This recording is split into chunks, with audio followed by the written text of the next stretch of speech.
in Scottsdale. So many of you know that I'm a huge fan of subfascial breast augmentation. I kind of pioneered my own version of a breast augmentation doing the subfascial technique, and guess what it's called? The Sigalift. And what does that mean? The Sigalift is basically a minimally invasive, muscle-sparing breast augmentation where I elevate the fascia over the pec muscle and I leave the muscle alone. So after I do the dissection and I elevate the pocket, I put the new silicone gel breast implant, typically a Sientra, usually moderate profile, HSE plus implant in the subfascial pocket, and then I line the pocket and support the implant with a piece of bioresorbable mesh called Galaflex.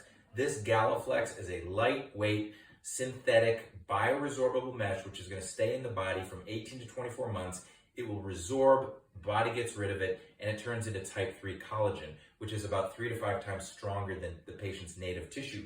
So they will have this permanent collagen bra supporting the breast implant, minimizing malposition and bottoming out, and maximizing what the upper pole looks like. The reason that the Sigalift is so instrumental and popular is that it represents half the recovery, half the downtime, half the pain, half of everything compared to an under the muscle breast augmentation where the muscle's being cut, there's much more trauma, much more swelling, the implants stay really high for a couple of months, and you have to wait until they soften and find their final resting place. So I'm a huge fan of the Sigalift. I think it's an awesome surgery for many patients, particularly my very fit athletic patients, people who like to do bodybuilding, fitness instructors, yoga, bench pressing. Anytime you're using your pec muscles, you really shouldn't be putting implants under the muscle, because every time you flex your pecs, the pec muscles are going to be pushing the implants down and out, which is going to lead to